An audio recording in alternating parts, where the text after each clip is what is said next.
Ditong mga kinatawan ay ibinoto lamang ng ilang libong Pilipino. See? Ngunit, Tama. ang kasama natin ngayon, ang Pangulong Duterte, ang most voted Philippine leader ng 2016. At ang kanyang anak, Vice President Sara Duterte, ang most voted Philippine leader naman ngayong 2022. I would like to manifest na gusto ng sambayanang Pilipino ang pagdurog niya sa mga kriminal, durugista at NPA na terorista. Kaya sila ibinoto at patuloy na mahal ng mga Pilipino.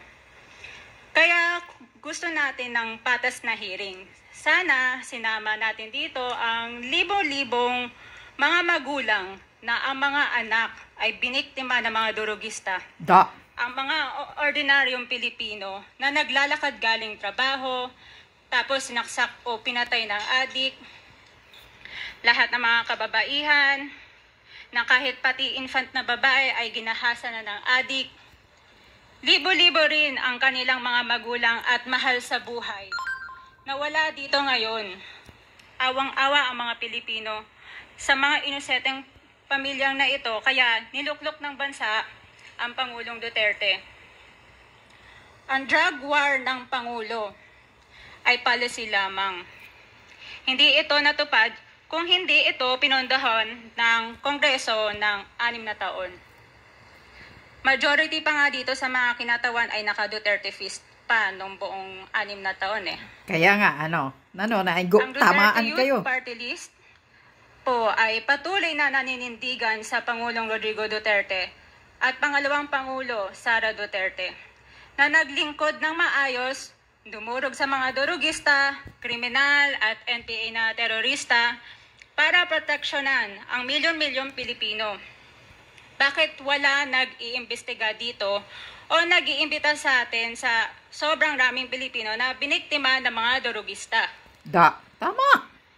And lastly, sa mga kongresista na kaalyado ng mga NPA, mahaya naman tayo sa topic ng pagpatay dahil kayo mismo, hindi kayo nagsasalita sa pagpatay ng NPA sa mga pulis, sundalo at mamayang Pilipino.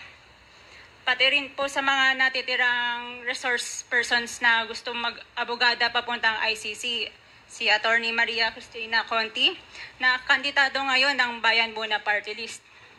Kasama po ang inyong katabi na si Nery Colmenares ng Bayan Muna. Sa NPA, nire-recruit ang mga kabataan para pabagsakin ang gobyerno at pumatay ng mga pulis, sundalo at tropa ng gobyerno. Di nyo naman kinokondena ang pagpatay nila. Ang kinokondena nyo ngayon ay ang dalawang naging most trusted leaders ng bansa na todo effort protektahan ang milyong-milyong mga Pilipino. In support sa advocacy sa Pangulong Duterte, ang Duterte Youth Party List ngayon, Kongreso ito, ang kaisa-isang nagpapanukala na pagbalik ng death penalty para sa mga rapist, kidnappers, durugista at terorista. In behalf of the Duterte Youth Party List, kami ay nagpapasalamat sa todong suporta ng Pangulong Duterte at VP Sara Duterte sa mga tropa ng gobyerno at sa pagdurog nyo sa mga kriminal, durugista at NPA na terorista. Yun lang po. Maraming salamat po, Mr. Natatamaan kayo. Isang party list. Lahat kayo natatamaan. Noong panahon ni PRRD, lahat kayo nakakamao pa, nagsusuporta sa drug war ni PRRD. Ibinuto lang kayo ng ilang libo, nakaupo na kayo ngayon.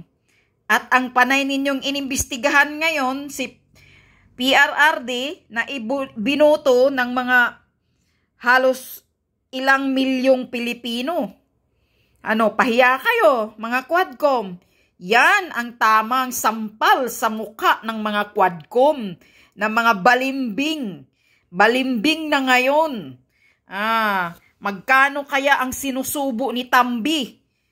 Kaya ganyan na lang sila kabalimbing na hindi nahihiya. O ngayon, pahiya kayo, pinapahiya kayo mismo ng isang kasamahan ninyong party list.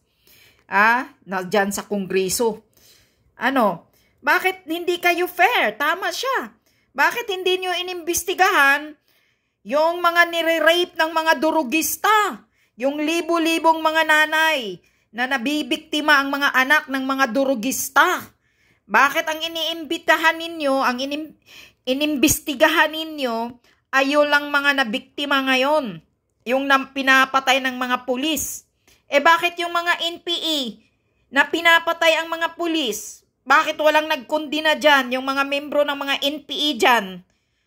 Grabe, ang sakit ng sampal niya sa inyo, Yan ang tamang salita.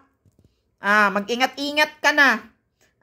Sinong pangalan nitong party list na babae ito? Mag-ingat-ingat ka na kasi siguradong pag-iinitan ka ngayon ng mga tuwadkom dyan. Ngayon na iniinsulto mo sila in public.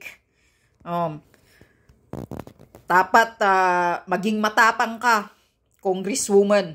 Sinong pangalan nito? Wala namang pangalan niyang nakalagay. Isang sampal sa mga mukha ninyong mga balimbing, mga tuwadkom. Sabi niya noong panahon ni President Duterte, lahat kayo nakakamao pa. Suportado ninyo ang war on drugs niya. Tapos ngayon, inimbestigahan ninyo. Yan, pamulitika kasi. Kasi sa utos ni Tambaloslos. Yan yun. Gusto talaga nilang durugin ang mga Duterte na hindi nyo kaya.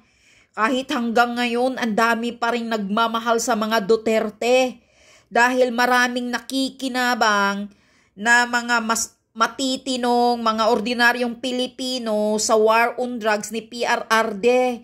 Kumpara lang dyan sa mga casualties na namatay, na talaga namang ganyan ang mangyayari kapag war on drugs.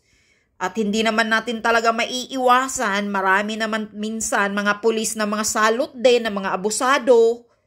Kaya ganon ang nangyayari. Pero yan ang pinakamatindi na sagot ni PRRD, na lahat ng lahat siya ang mananagot. Grabe yan ang Pangulong may panindigan at talagang protektado niya ang mga pulis. Hindi niya iiwanan na kahit alam niya na siya ay makukulong, pero inaamin niya lahat. Nasa utos ko. Tingnan mo. Sa akin yan, basta mga kriminal, kasi galit talaga ako sa mga kriminal. Sinampal kayo nitong isang kongresista na to, mga tuwadkom, di pa ba kayo nahihiya ngayon? Kapal ng mukha ninyo,